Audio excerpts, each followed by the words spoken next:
All right, we're now live. Victor, all yours. Hey, this is Good Friday every week. Nice to see everybody here. And now we have 17 people with us. And more people are expecting. It's a nice Friday. The weather is nice in Taiwan, I guess. Herbert is here. Herbert from Africa. Okay, so it's 9 o'clock. Let's go, guys. Great. Good morning, good afternoon, good evening, and my friends. It's great to see you every Friday.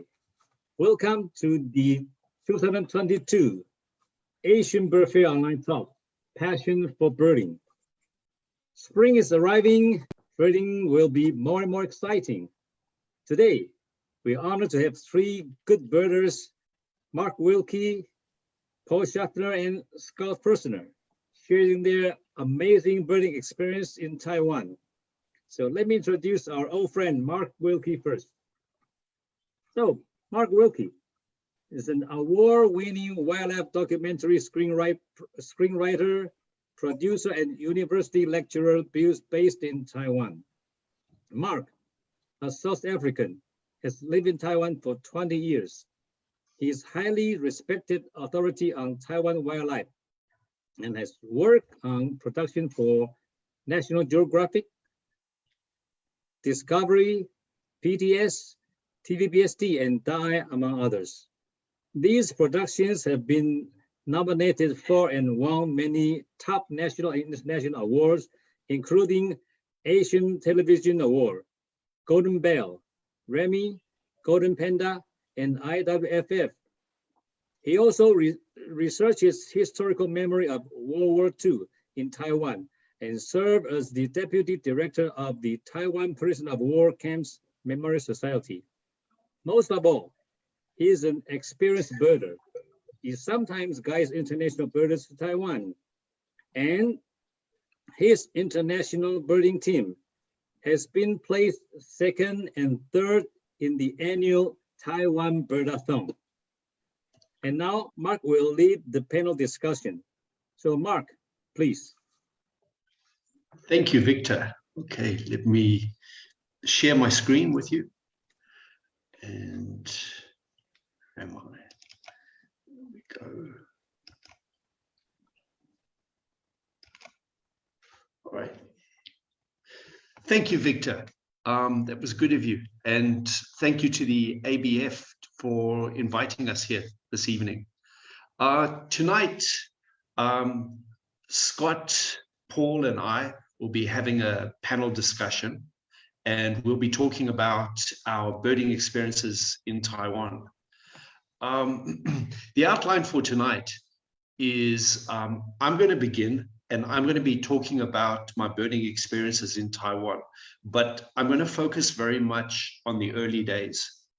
The reason for that is I want to be able to show the transformation that has taken place over the last 2 decades. And Paul and Scott will focus on kind of more recent events.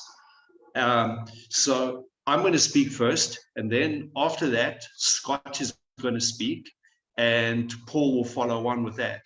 And then we're going to have a panel discussion where I'm going to be asking them some questions. And after that, we'll be opening it up to the audience, and you'll be able to ask us questions. All right, let's move on. Okay, so my early days in Taiwan. 2001, I was in South Africa, and I read an article. South Africa has a birding magazine called Africa Birds and Birding. And in that, they have a section called Birding Out of Africa. And there was an article written by a guy called Keith Barnes, and it was about Taiwan. Now, many of you will know Keith from Tropical Birding. But anyway, the article intrigued me. And it was this little picture particularly of these Taiwan Yuhina I thought like, wow, that's quite a cool bird. It's I like the crest and things. And so as it turned out, several months later, I found myself in Taiwan. And I went looking for the Taiwan Yuhina. And my first Taiwan Yuhina, I got in Shito. And that's down the bottom is a photo of my very first, well, that's my very first Taiwan Yuhina photo down there. All right. Now, when I arrived in Taiwan, it was somewhat of a rude awakening. I was pretty naive, and remember that like 20 years ago, the internet was not what it is today. It was still like dial-up modems and things like that. So anyway, South Africa has a long history of birding. And in South Africa, you can walk into basically any bookstore and you probably have a selection of at least 3 different field guides. And naively, I kind of thought that Taiwan would be a little bit more, I didn't expect it to be totally like South Africa, but I kind of thought that you'd get field guides and things in the bookstores. When I arrived, look, I realized that there weren't going to be English field guides, but I thought I'd be able to get a field guide and I could look at the pictures and the maps because I couldn't read Chinese. So I got to Taiwan and hey man, couldn't find a field guide. I went to several bookstores. Nobody seemed to know anything. On the dial-up modem, I went searching on the internet. I started finding pictures. I found a bird list published by, it was Wayne Hu, who was actually, when he was still in high school, he compiled this little English birding list and some notes on them. And so I printed this all out. And basically, I used to go birding with a file of all the material that I'd collected. And I had no real idea where to go. I couldn't really find anyone, but I persevered. And it was quite difficult. Then I suppose I started trying, and I tried to contact bird societies and birders, and that didn't really work. What I did find was I started contacting researchers, and I found that they were quite friendly. And that's actually how I kind of started doing my first birding trips to interesting areas. And so my initial interaction with, I suppose, like Taiwanese birders were more researcher people. Then through Birding Pell, I met Scotland and his wife, Cynthia Sue. Now, this is several years ago. This is actually still when Scott was a doctoral student. And been to Huben before because I lived in Toleo. But anyway, I went to Huben with them. And interacting with them, I kind of got onto Huben, the problem with the Hushan Dam and issues with the ferry pitter. And so I started finding out more about that, and I was concerned about what was happening. At roughly the same time, I was involved at that time with something called Bird Forum. Bird Forum, this is now in the days before things like Facebook. Bird Forum was basically the world's biggest online birding forum. And at those days, there were, I guess, several 100,000 members. And I became a moderator. And I was basically filling the Asian time zone slot. I was the only one based out here. And I started using Bird Forum as a platform for telling people about birds. Every day we would get lots of new members, and I would make a point of welcoming each new birder and I would specifically say, like, a warm welcome from Taiwan. And I had this, there was a thread that in the local patch section that covered, I called it, my local patch is a birding patch with fairies in it. And it was basically covering fairy pitta. After that, approximately the same time, I met up with Victor. And Victor was the first person I really came across. That was, at that time, Victor was with the Wild Bird Federation.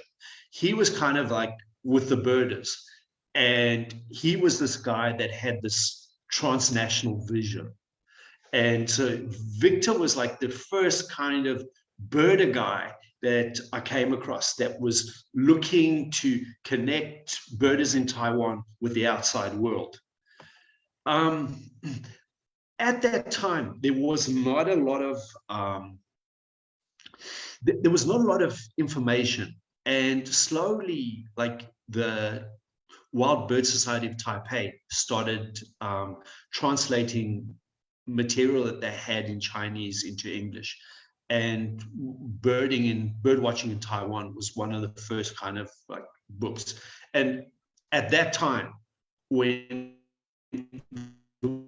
with the way things were, you started getting information, and you started like, okay, I can go there.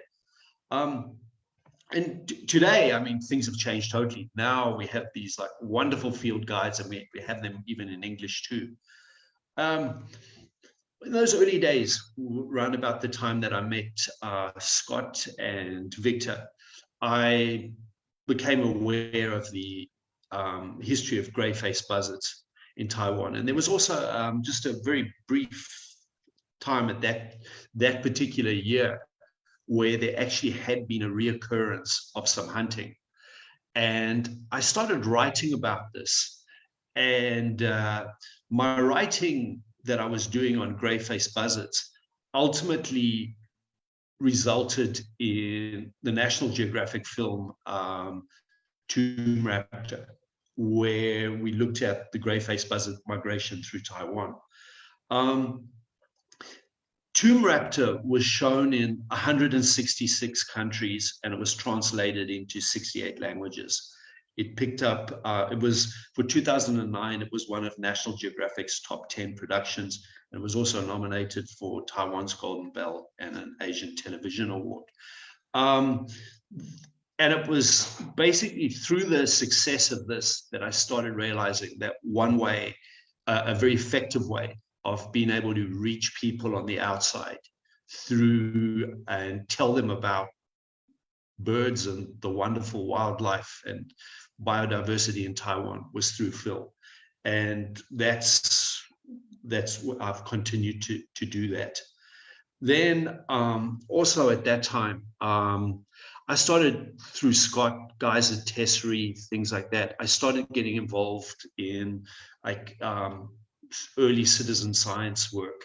I was also working for Wild at Heart's Legal Defense Association and doing advocacy work as well. We were working on things like the Hushan Dam, Dashan wetlands, things like that. And for instance, in the now Taiwan has a lot of citizen science projects, but when Tessery was in the early days of wanting to get them going, some of them were already going. There was a film was commissioned, and I did the writing for the film that was aimed to kind of show internationally, to that citizen science was happening in Taiwan. I was also involved in like the translation of several publications back then, things like the Taiwan Breeding Bird Survey, which I think the first one that we got out in English, I think was in 2012. So that was the type of thing that I was doing at that time. And slowly I realized that as we persevered, we were starting to to reach people. And when I'd go abroad and I would speak and things, people would talk about, oh yeah, they'd seen that on Taiwan, or they'd heard about that and things like that. And you started seeing more and more international tour companies coming to Taiwan. And you realize that Taiwan was beginning to get known for its birding. Also, I mentioned what Victor was doing. And Victor was reaching out. He was very involved with things like the Taipei Bird Fair, other type of projects like that. And I think it was, probably was, Mike, I think around 2005, I'm guessing that I met you at a Taipei Bird Fair. And a few years later, I came across Andrew at also at a birding seminar that Victor had organized. And Victor has put together a great many things. And one of the, I suppose one of the most important would be the Taiwan Birdathon that I think this will be the 10th year, right? I think, Victor, yeah. And I've participated in them all, and it's really wonderful. And over the years, we've seen a lot of birders from all around the world come and join us in Taiwan. And it kind of, I suppose, in many ways, it shows, that Taiwan has some pretty good birding. 24 hours, people are seeing 150 plus birds in species of bird in 24 hours. So these are, I think, very successful. And now Taiwan is very much accessible, and there's a lot to have here, which I think we can say that Scott and Paul will be able to tell you more about what's happening now in Taiwan. Okay, so thanks again to Victor and Mike and Andrew for inviting me. And I think I can go over. Let me stop sharing. And let me hand over to Scott. But before Scott begins, I would like to introduce him. And Scott is originally from New Jersey. Scott began working in the field of wildlife and wildlife conservation in 2005. Living in Taiwan for 11 years now, he currently serves as the Director of International Affairs for the Taiwan Wild Bird Federation, Taiwan's largest bird conservation organization. One species he is still trying to see is an albatross. He's worked on the topic of seabird bycatch since 2015, but he has yet to see an albatross in the wild. So over to you, Scott. Okay, I am now unmuted. Hold on, let me just share my screen here. All right. Okay. Oop. Hold on. There. All right, good. Oh, hold on another second. Sorry about this. Let me get rid of that. Here we are. Here. Okay. All right. Can everybody see my screen now? All right. Excellent. Before I begin, I just want to let everybody know, when Mark was talking about Scott in the early days of conservation, that was not me. I do not look very good for my age, but it would be a nice idea. He was actually talking about Scott Lin from the Taiwan Endemic Species Research Institute. And also, I just want to give a shout out to my aunt and uncle in Maryland and my other aunt in Pennsylvania, who I was just trying to help figure out how to work the sound on button for the Facebook Live version of the ABF meeting that we're having right now. So in any event, thank you so much for that welcome there, Mark. And thank you again to the ABF for having me today. I'm going to be talking about bird watching in Taiwan, a citizen science view. And I'm going to start off with this picture, which is of a view, in fact. And actually, the person on the left is the next speaker, Paul. And the person on the right is another birder slash avid bird watcher and person who's been in Taiwan for a long time, Richard Foster. And this is actually from the road of on to Tatajia in central Taiwan, as we were taking part in the Global Big Day in May last year. They were searching for a raptor, and I was searching for an interesting photograph. So we all went out at the end of the day. So Mark was mentioning that citizen science beginnings for birds in Taiwan. And I'm going to be discussing my experience doing bird watching and birding in Taiwan, but through a kind of a citizen science lens. So before I go any further, I'll talk about how we have a lot of citizen science projects for birds now in Taiwan.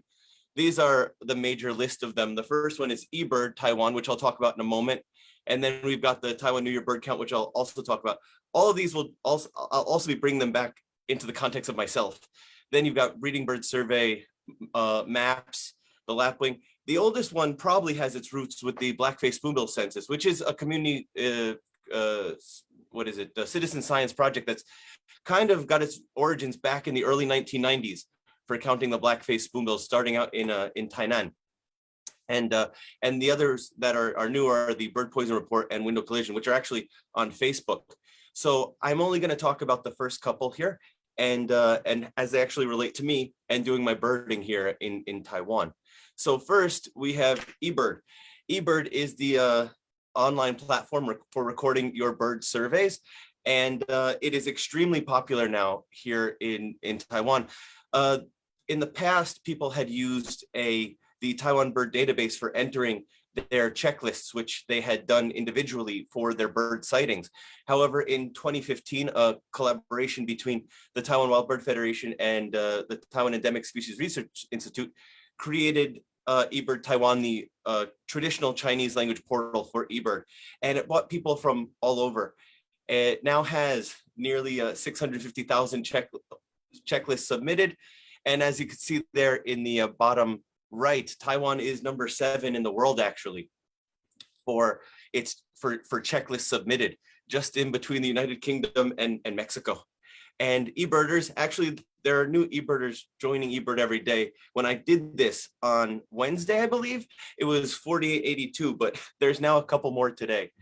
And the bird database is actually quite amazing because many people in Taiwan have been birding for very long periods of time. And after the incorporation of the data from prior to eBird, which was actually finished recently, now you have an interesting data set where you could look at the bird information and status and trends going all the way back to 1973 for certain areas. My organization, the TWBF, we host workshops for beginners in order to learn about eBird and how to use it better. And so this is actually the blast from the past, which is the portal for the Taiwan Bird Record Database. The old joke was that in the old TWBF office back in the mid 1990s, there was one person with one computer who people would bring their checklists to, and they would go ahead and enter the data for their bird sightings. And now it's become, well, so much easier to go ahead and be able to record your bird information. When I started birding, I myself was looking at how to record things and do checklists. I would often go ahead and lose them. But after going ahead and using eBird, now I can go ahead and record when I have sightings, even though, I'm afraid of not being able to sometimes see everything. The important thing is to record what you've seen. So that way you can go back and others can go ahead and see what you've seen, which brings me to one of my favorite things for doing, balcony birding. Yes, I am, when I'm not working, sometimes a lazy birder. I apologize in advance, but these are all photos that I have taken from my balcony. You actually have quite a lot of birds. One of the wonderful things about Taiwan is the diversity that you actually have here, even in cities just like Taipei. Most of these photos were taken recently. You could see from them that one, Taipei has very gray weather in the winter. And the second is that there's actually quite a diversity of birds. Thankfully, when I was doing my 2-week quarantine in my apartment here, I have a very nice tree. And so you have lots of species. I was able to almost every day record about 12 to 18 species flying through. And these are some of the more normal ones, the swin-hoed white-eye, Asian glossy starling, black bulbul, light-vented bulbul, and red-colored dove. And so it's really nice. And I add these and then I can go back and look at them and see what I've seen. And so that's why I really appreciate being able to use eBird. And here is another species that I saw from my balcony birding, one of my favorites, which is the Taiwan Barbet, or the five-colored bird, if with its Mandarin name. And something that, just to show you how cool, and one of the things that you could do with eBird is if you look at eBird sightings there, and I'm sure that next week, perhaps when Chuck is doing his presentation, he will probably also maybe talk about eBird, but that for all years, you have so many different records of people who have seen Taiwan Barbet. So you can see that its range is rather large. And then if you look for 2022 alone, you could see how many Taiwan Barbets have just been seen in northern Taiwan. So actually for me, if I'm ever interested in looking for a specific species or looking to, go birding, I will sometimes look at eBird checklists in order to know what species are around. That way I kind of get an idea before I go out and can hopefully spot what was spotted before. Not as easy during migration season though, gotta say. So another activity that I get involved in is the Taiwan New Year bird count, which is a really big event that happens every December to January, which is essentially like the Christmas bird count in the States. And basically it monitors the status of wintering birds. And it's wonderful. I really enjoy doing the Taiwan New Year bird count. I try and join events that are taking place each year. And so what it does is it tries to record the wintering avifauna of Taiwan and its outlying islands. I won't get into the nitty gritty of it, but essentially you could see in the top left there that you have circles of survey circles, and you could have groups of anywhere from one person, if they know what they're doing very, very well, to up to 100 people, all going and looking for certain species along survey lines that were created by the organizers. And each year you have a species that is chosen as the mascot. And so you could see in the bottom there, the mascots chosen from 2014, 2019.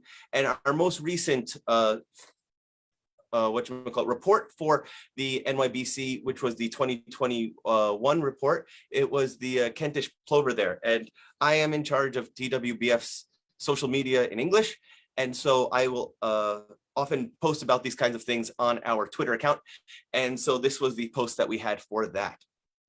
And as you can see here, the number of sites over time has increased a lot since its beginnings, and the number of volunteers are generally over 1,000 people. The richness and also just the abundance, you could see in the 2020 count over 300,000 species were individuals were counted. And so this is actually a collaboration of different organizations. So Taiwan Wild Bird Federation, as well as our partner organizations, the Wild Bird Society of Taipei, Kaohsiung Wild Bird Society, as well as TESRI and the State of Taiwan Birds Partnership. And so another thing that I wanted to talk about for birding is actually, because I'm trying to get to one of my favorite birding spots, is that Taiwan is more than just Taiwan Island. Taiwan is a country made up of islands. So you have Taiwan, you also have Matsu, Dongsha, which maybe Chuck will talk about as well next week because he's actually been there, and the Jimen Islands. And I really am a big fan of birding in Jimen. It's actually a migratory bird hotspot. And so every year, there is an NYBC team that goes there. And I've been lucky enough to join in 2 of the last 3 years to go and do it in Jimen. And the interesting thing about Jimen is that you could see over 100 different species potentially in the wintertime, such as the hoopoe, which you can't really see on Taiwan. You could also see species like the Blackface spoonbill, which you can see in Taiwan. And then threatened species like Eurasian curlew, and even some feral species like peacocks. And actually, I have an interesting story. Well, I find it an interesting story about how I used eBird while being on Jimen, just actually over the Lunar New Year holiday, which was in the beginning of February. So I went with some friends to Jimen, and they were not necessarily birders. I went off on my own, and I discovered this goose. And I was following it for quite some time, and I really wasn't sure what goose it might have been. And so then I went to eBird, and I saw a swan goose had been noted, and then I noticed that, and then I looked it up. I saw it, and I discovered, oh my goodness, I'd actually spotted a swan goose. And so this was a lifer for me, and it was really, really meaningful as well, because this is actually a near threatened species. So I can go ahead and record that in my eBird checklist, and then others can go ahead and see it. It could be used in the greater conversation about status and trends for bird species. And so if you're more interested in these things, actually, TWBF and TESRI, we've all come out with these guides. So there's an introduction to Taiwan's citizen science projects for birds. And then also the data that's collected in these citizen science projects are also a major contribution to Taiwan's National Bird Report, which we just came out with in 2020, and which will also be coming out this year in 2022. So now I'm going to talk a little bit more about how I like to do my birding. And so I like to take part in events. And so this is an event that, again, Paul's in the back and there's Richard, except now you don't see him from behind, see him from the front. And we took part in the Global Big Day, where we were trying to see the birds that went from the mountains down to the water. That's another amazing thing about birding in Taiwan, is that Taiwan is very small. So it's easy to get to a lot of different environments really fast. And birding can actually take place from a vehicle. You don't have to trek into the jungle necessarily in order to be able to go ahead and see a lot of interesting, really cool bird species. So we had started out at Tataja, which is near Yushan, which is Taiwan's tallest mountain at 3,952 meters. And then went all the way down to the coast to Aogu Wetland and Forest Park, which this is a wetland, but locally it's called the beautiful disaster, the beautiful accident, because of the fact that it was supposed to be sugarcane fields and farmlands which sank and became a wetland, and is now a very important area for a lot of wetland and migratory birds. And so you could see some of these photos here that I took from Tataja, which I put on the TWBF Twitter account. So we had a coal tit and we had the endemic Taiwan barwing. And so then in October, we did a different event. So as opposed to the Global Big Day, we did the October Big Day. And with this, I was with Richard again, as well as a reporter for Sanli Television, who was recording in order to try and talk about the threats to wetlands and the importance of Taiwan's wetlands and also migratory birds. And so we started in Budai, which is in central Taiwan's Chiayi, and we went down south into Tainan, trying to hit as many wetlands as we could. I was trying to see a spoonbill sandpiper. We did not see a spoonbill sandpiper, but we did see a lot of really great species. And so we went in, this is a cinnamon bittern. This was the first decent photo of a cinnamon bittern that I actually got. Really thought it was amazing, very nice. And we also stopped by the Pheasantail Jacana Conservation Park, and we hung out with folks who are just interested to go ahead and check out birds. And that is one of the other great things I think about birding in Taiwan, is a lot of people are just very interested. If they see you in a park with a pair of binoculars or something, they might just come up and ask what you're looking at or what might be interesting in the area. And then you can go ahead and start a conversation that way. I feel like it's a really great way to go ahead and actually meet people and talk. So that was the October Big Day. Then aside from the Birdathon, there's also the Dashan International Bird Race, which is planned by which is organized by our partner in Taichung, the Wild Bird Association of Taiwan, and that goes through the Dashan scenic area, and that also goes from 0 kilometer to 50, 52 or 53, and also a wide array of environments. And at the top you could see a lot of different endemics. Here in the photos, you have 2 different endemics. You have the Taiwan rosefinch and the Mikado pheasant. That was also in October. And then over here, back in 2022, the Blackface Spoonbill Census, which is that citizen science project that I was just talking about. This is an event that takes place all over Taiwan as well. And I was lucky enough to do it with members of our partner in the Wild Bird Society of Tainan, and also folks from the Taijiang National Park. And so this was really great. It was amazing to be able to take part in this citizen science and also get some photos of really cool birds, especially black-faced spoonbills. And so just in order to kind of finish up, I was just going to say that you can enjoy birding anytime, anywhere. This is actually from back in June last year, when we were in a kind of mini lockdown in Taiwan.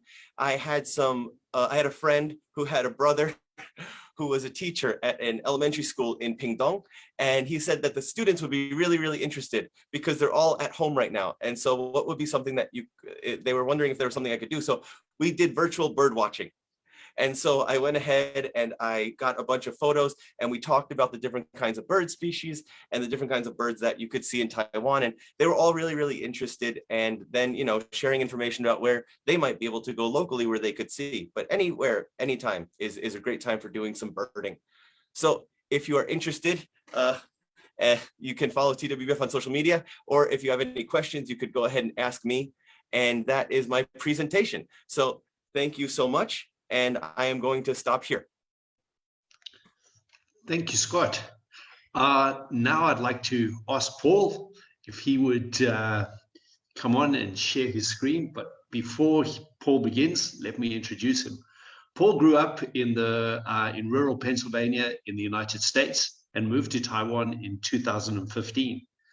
He started birding while studying in Tanzania for a semester during university, though he grew up among a family of birders. Paul now coordinates an experimental education program at Morrison's Academy in Taiwan and teaches an annual summer course in Tanzania for Penn State University. He loves that no matter where his work takes him, birding is always a great introduction to learning about a new place. So over to you, Paul. Great. Thanks very much, Mark. So yeah, I came to Taiwan in 2015, and I figured maybe I could start out my talk a little bit by telling you a bit more about Taiwan. So I'm a geographer by training, so I feel like I need to give you a little bit of context for one of the reasons, or many of the reasons, why I think Taiwan's such a great place for birds.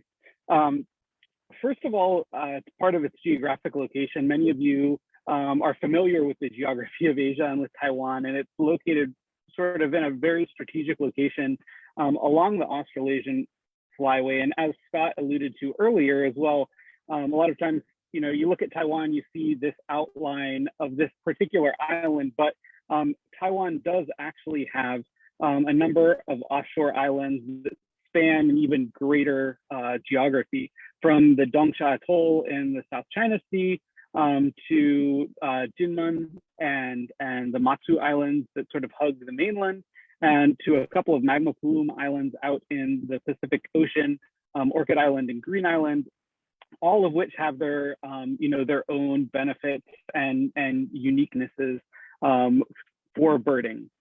And so sort of the broad geography of Taiwan and that location along a major global migration pathway is one of the reasons why it's a great place to bird. Also, you've seen, you know, both alluding to the geography of Taiwan, the high mountains that we have. There are over 200 mountains, I believe, that are over 3,000 meters tall. So it's a really rugged landscape, and you can see several mountain ranges spanning from the north to the south of the main island. And so with that, you get everything from, you know, coastal forest and agriculture, grasslands, low hills out on the coastal plain on the western side of the island. And then you get up into the mountains, you have mid-elevation forests, you have both broadleaf and coniferous forests, and then you get all the way up into high elevation cloud forest and all the way up to subalpine environments where we actually have endemic subspecies of the alpine excenter. So there's a huge amount of elevation variation in Taiwan. And then you also, with that, because of our position and our mountains, you get a lot of moist air coming off the Pacific Ocean. So the eastern slope of the high mountains of Taiwan receive a lot of rainfall. And then as that uplift happens, the clouds empty out the rain, and then with rain and precipitation, snow in the wintertime. We've had quite a bit of snow this year in the high mountains, actually. And then on the western side of the island experiences a mild to moderate rain shadow effect. So it's actually quite a bit drier than the eastern side of the island. In the southern part as well, the sort of the Qianan plain there from between Tainan and Kaohsiung also experiences a warming effect off the South China Sea. So you can see sort of the combination of the elevational variation with the rainfall, and then also the vegetation as well. Taiwan's sort of uniquely placed that we have a lot of East Asian vegetation and also a lot of Southeast Asian. So it's sort of an overlap of biomes. So the result of having all of these overlapping factors is just an incredible richness of habitat niches, which is one of the reasons that Taiwan, besides being an island, has such a spectacular amount of biodiversity, and also just habitat niches for other resident species and for migrants when they show up. You don't just get migrants that spend time in grassland areas. You also get migrants that are in broadleaf forests, that are in high mountain cedar forests as well. So there's just a huge amount of diversity out there of niches for fauna to flourish in. So how I bird, actually, so I'm kind of giving this away. I'm actually presenting from my car because there's a pelagic trip that's headed out tomorrow morning to go look for albatrosses, Scott, and shearwaters and some others off the north coast of Taiwan. There are a couple of rocky islets that we're going to go up and around. So it'll be about 10 hours. Hopefully it won't be, fingers crossed, won't be the seas won't be too heavy. People won't be getting too sick. But so this is actually how I bird a lot of times. I actually have a young family, two young daughters, and we try and bird when we're out as a family as well. But a lot of times how this sort of plays out is that if there's a target that I'm trying to aim at, or a vagrant species that I want to twitch, to get the kids into bed, and then I pack up the car and head out and drive to wherever I'm targeting. Like Scott said, the island's really not that big, so I drove the whole way from the southern end to the northern end of the island today, and it took me about 4 hours. Sleep in the car, and then you wake up first thing in the morning for the dawn forest, and it's just a really wonderful place to get to, because the accessibility is quite good in Taiwan compared to a lot of locations that I've birded in the past as well. Yeah, so you can see as a family, sometimes we try and get out when we can, but family birding has its joys and its challenges as well, depending on whether you're trying to laser in and target on a particular species, or if you're just going out and seeing what's in an area. Then it's a lot less stressful and more enjoyable, for sure.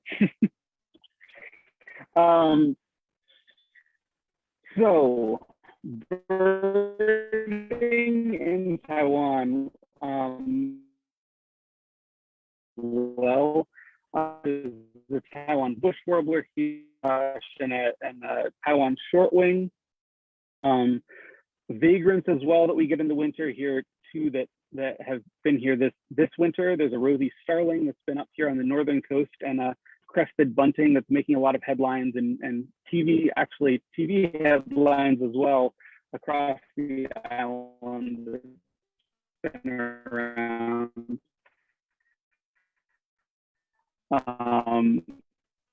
As well as pelagics that have really just started up almost since COVID. I feel like Taiwan has a really vibrant, dedicated birding community, and a lot of those really hardcore birders who are much more difficult to travel. And so as a result, they've started chartering fishing boats and going out and looking for more difficult to find species. So we've definitely benefited from the intrepid exploration of a lot of the Taiwan birding community over the last couple of years. And then finally, migrant time this evening really is talking about birding Dongyin. So Dongyin is one of the Matsu Islands off the north coast of Taiwan that Scott was talking about. And you can see there up sort of north, it's very strategically positioned in that when you get the southbound migration, it's one of the last points before birds cross the Taiwan Strait.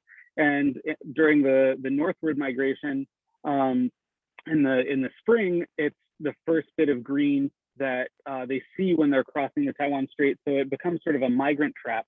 And it's just a really amazing experience to have. Last April was the first time that I had done migration birding. And I dedicated 5 full days to be up on this tiny island, the rock in the middle of the Taiwan Strait. It has a lot of Taiwan military on it as well. as well as a small fishing population. And just every day I did the same loop. So about 12 or 15 different spots that I went to every day. And every day there were new surprises, which is one of the joys of migration birding. So one day you'd have like lots of narcissus flycatchers. Then the next day they'd sort of be tapering off and you get a wave of blue and white flycatchers coming in. And then from there you'd have, lots of flycatchers, right? Gray streaked flycatchers, Eurasian hoopoes. And yeah, that's one of the real exciting parts of migration birding is all of these surprises that show up every day. And there's also typically a really warm community around it. I ran into Victor there with that I had not met before, but I knew from maybe seeing their names in eBird or on listservs. And I found the community actually to be quite friendly. One of the first days that I was there, I was talking with a group of birders and they're like, hey, we're gonna go out tonight and look for colored scops owls and gray nightjars. Do you wanna come along? I was like, yeah, that's great. So we hopped in the car and drove off to the other side of the island, and then parked and walked and found both of those actually. So it's just sort of a real festive atmosphere around those 2 or 3 weeks in the spring and the fall in April and October. And one of the real specialties, like every year you have vagrants or transitory species that don't necessarily show up every year, but last April, there was not one, but 2 Japanese night herons that were hanging around on Dongyin, which was just a real incredible rarity that was a joy to see. And both of them were sort of doing their own thing and not really too bothered with all of us who were really excited to see them. So Dongyin, the sort of the last bit that I want to talk about is how access to a lot of these locations has gotten better. Not necessarily since I've been here in 2015, but maybe in the last 20 or 30 years.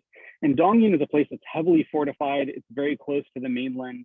It's actually, when we were there, it's where the Taiwan Coast Guard impounds a lot of boats that are fishing illegally or dredging sand illegally off the coast. So there's definitely a military presence there. But as I think is the trend in Taiwan, there's really been an effort to make spaces available to people who are interested in, seeing the natural beauty of a place or going birding, which has been just really kind of a unique thing and not maybe something that I was expecting when I moved to Taiwan, to realize how open a lot of these spaces are. I think that that's really kind of special. I think that there's been a really distinct move to open up many public spaces since the end of martial law and the transition to democracy in the 80s and 90s. And so with that, you get sort of an intentional move by the government to open up a lot of spaces that were closed before. There's also been a lot of intentional work from nonprofits like the Wild Bird Federation that Scott works with to either purchase or make land use plans for old agricultural lands that have gone fallow, or as development plans are being created, and it's been done in a very intentional way. There's always room for improvement, but I think that work also has really opened up additional possibilities of different places to visit, some of which you may hear from Chuck next week when he presents. I also think that there's part of the reason that Taiwan is so open to birders is that there's really a growing sort of camping and outdoor. Not every place that I've lived has had that. And so that sort of robust subculture of birding and of camping means that a lot of people who sort of live in rural areas who, they know when you show up in an area and they're like, hey, why are you here? Where are you coming from? And I'm like, I live in Kaohsiung. And then they're like, well, but where are you really from? I'm from America. And what are you doing here? I'm here to look for this particular special species of bird. And they're like, oh, that's great. We have this is such a great location for that. Like, people are so excited to hear that you're coming into this space and you're you're loving or appreciating the biodiversity that they have in their backyard in many cases. In some cases, people, are blissfully unaware of sort of the joys and the biodiversity that's there. But I think in a lot of cases in Taiwan, there is a lot of local and indigenous knowledge of these species. So people are very happy to share that. And I think also the last sort of point that I want to talk about with the opening of land is with that transition to democracy. A lot of those, Taiwan has a number of different indigenous groups.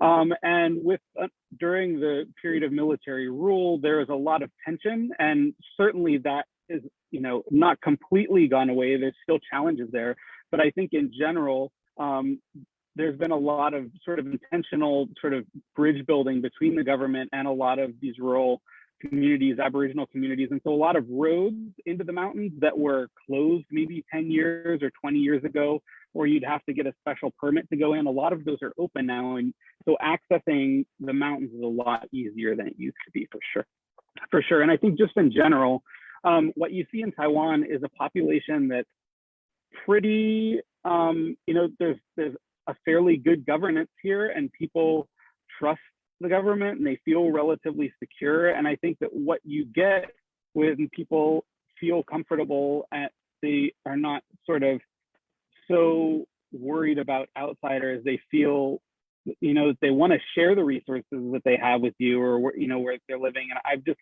been really blown away by how welcoming people have been. So I could so many different experiences.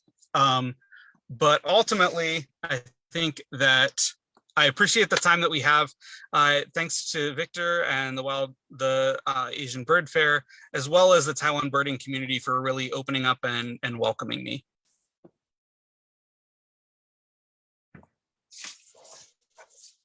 Thank you very much, Paul.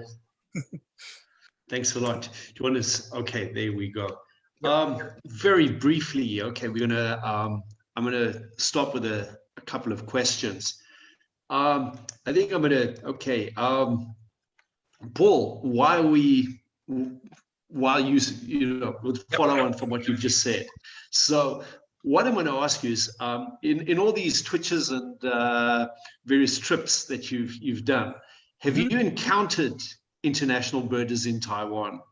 And were they like independent, or were they on tours?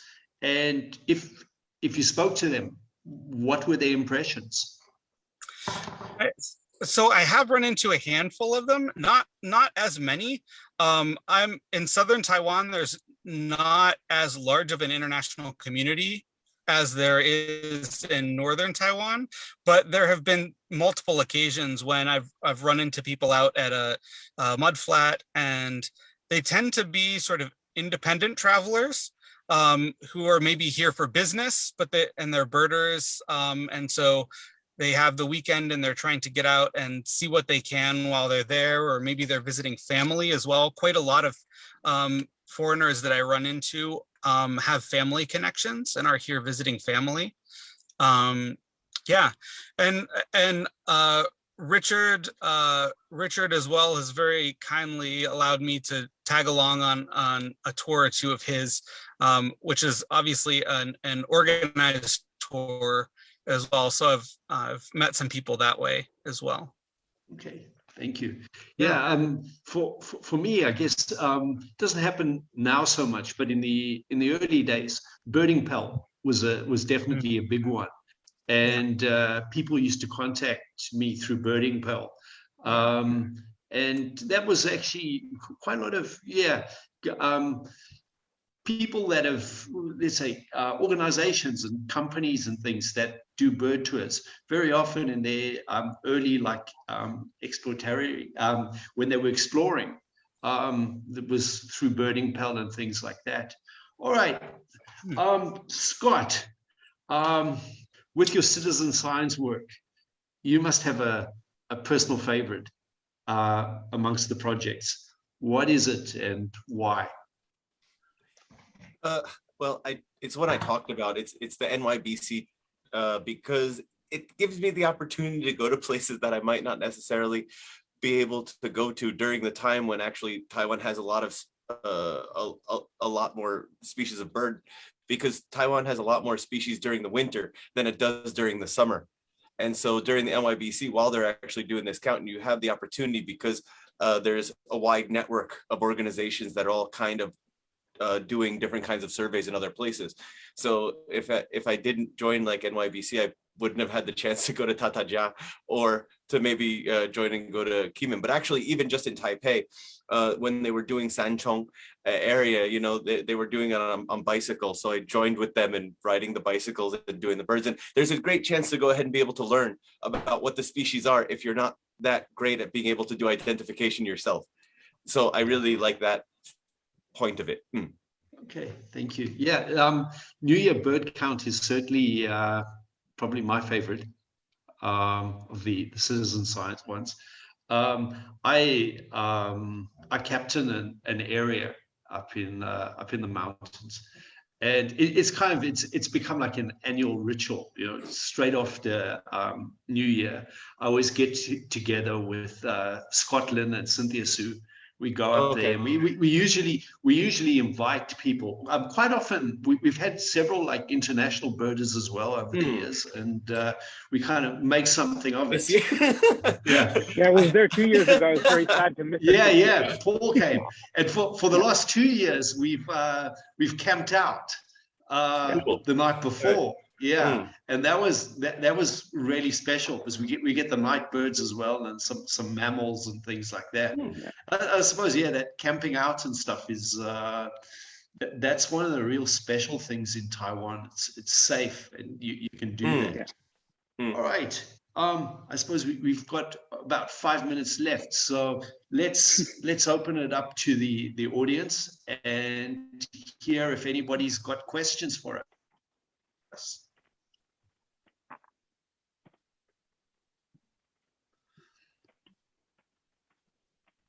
All right. While you think about it, I'll hit Paul with another question. All right. Paul, you've interacted with students from the US in East Africa, and now you've also been doing that in Taiwan. How have you found it with the kids in Taiwan when they interact with wildlife and birds?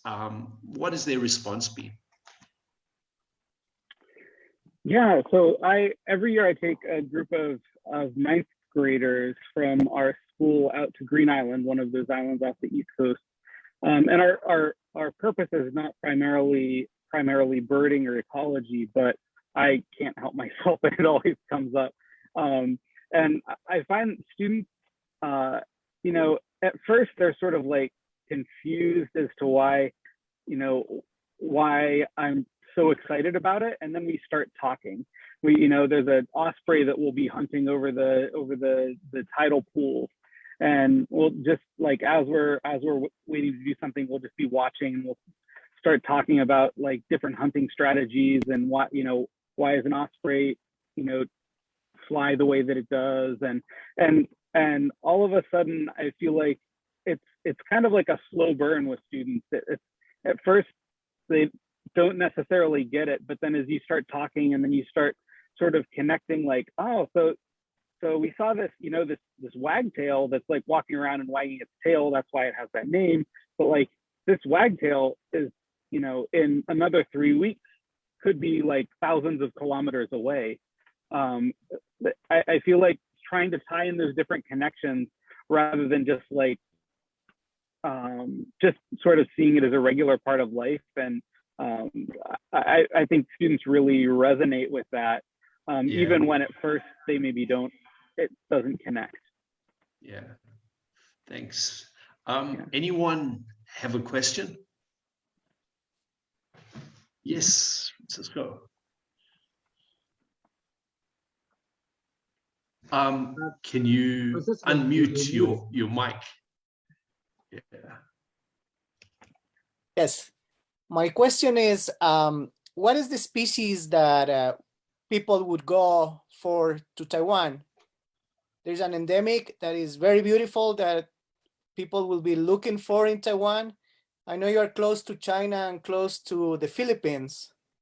And what makes Taiwan, for that reason, for that species to go there and be special for? Yeah.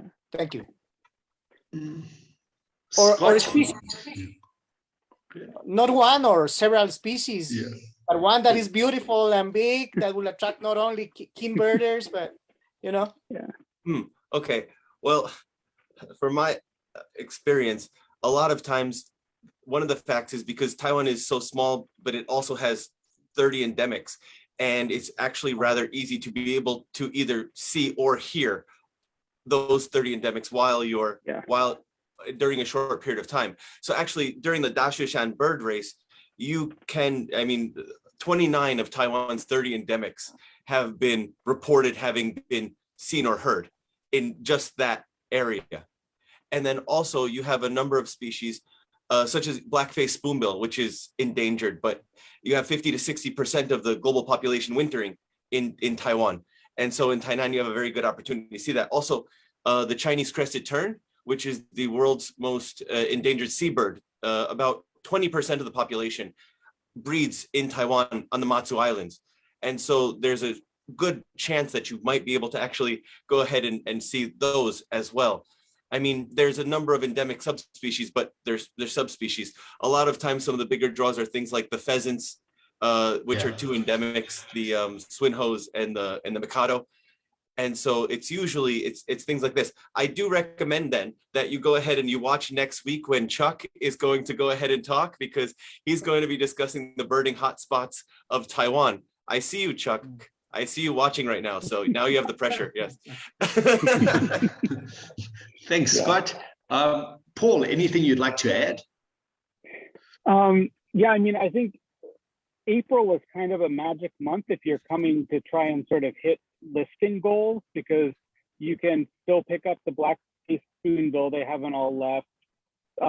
If you sort of hit it in the middle of the month, you can potentially pick up the fairy pittas that have just arrived, as well as sort of all of the endemics. And then also, again, depending on how much time you have, you can potentially then do a trip out to like Dongyin or Jinmen to try and hit some migration specialties for stuff that's really might be difficult to find across Asia otherwise.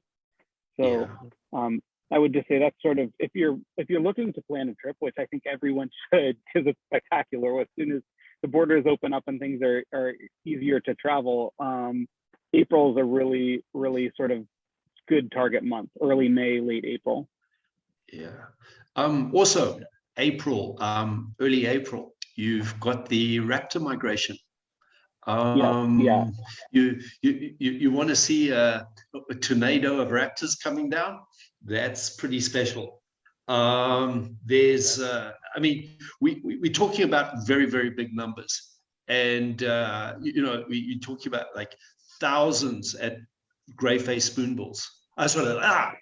Grey-faced buzzards and Chinese sparrowhawk, and then smaller numbers of let's see, Japanese sparrowhawk, some of the others. In all, it's I'm thinking like down in it's you're probably looking at 10 species of raptors that you can see during that time, if you're lucky.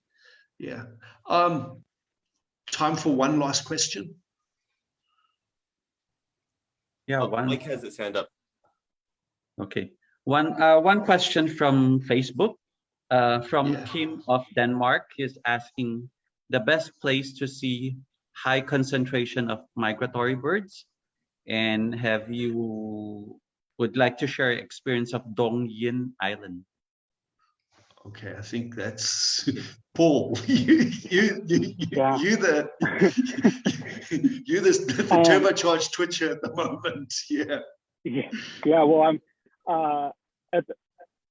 I mean, so I think for large numbers of raptors, like Mark was just saying, sort of hitting up the migration spot in Kending National Park at the southern tip of Taiwan. I think last year, others know this better than I do, maybe Chuck or others in the call, but I think there was a day either in the fall or in the spring of this last year where they saw over 17,000 gray-faced buzzards in a day coming over. So the numbers are just spectacular. As far as like concentration of migrant species, again, I think probably Dongyin would be the best bet, or Jinman. Also, northern Taiwan, there's a little peninsula that sticks out called Yelio, and it's great in migration as well because it's a trap where it's sort of the first thing that a lot of species see. So if you are in Taiwan and you don't have the time to make a trip out to Dongyin or to Jinman, Yelio can be really good as well for migrants. Yeah, I mean, I talked a little bit about Dongyin. I don't think I have time to go into that in additional detail right now, though. All right. Thank you. Thanks, Paul. All right. I think, well, thanks, Scott, and thanks, Paul. And now we'll hand back to Victor. Thanks. Right. Let's take a group photo first. All right. Okay. So everybody, please turn on your camera. Okay, Alexander, thank you. Herbert. Yes, we have Herbert. Jean. Hello, Jean. Jing. Hello. Right, thank you. Okay, and a friend from Korea. Okay, so we will take two photos because you know it only allows 25 people on one page, so we'll take two photos. Okay, so let's take the first photo. Right, again, please look at the camera, smile and don't move. 1, 2, 3. All right, guys, this is the first one. And then we have the second group photo. Again, freeze your smile and look at the camera. Thank you. 1, 2, 3. Thank you so much. Okay, are there any more questions for our three excellent speakers? Yep. I want to thank them very much. They've been fantastic, and I hope to see them next time. Yes. And you must come to Taiwan, Herbert. Yes, I'm coming, Let's Chairman. do. Yes, absolutely. Right? I'll bring you a Shubin. Should be. That would be good. Okay, so let's thank our excellent three speakers, Mark, Scott, and Paul. Again, thank you so much. Thank We learned a you. lot from you guys. You know, you represent Taiwan, you know, excellently, a lot. Thank you so much. So and next week, Chok is here with us. Will tell us about the birding hotspots in Taiwan. Really going to birding, you know, really tell you, you know, where to see, what to see, and when to see birds in Taiwan. So until next week. Thank you again, guys. Thank you for supporting. Thank you for your presence. It's really a treasure for us. Thank you so much. See you Thanks. next Thanks, week. everybody. Have a good night. Bye-bye. Everybody. Cheers. Bye. Bye. Good night. Next week. Bye.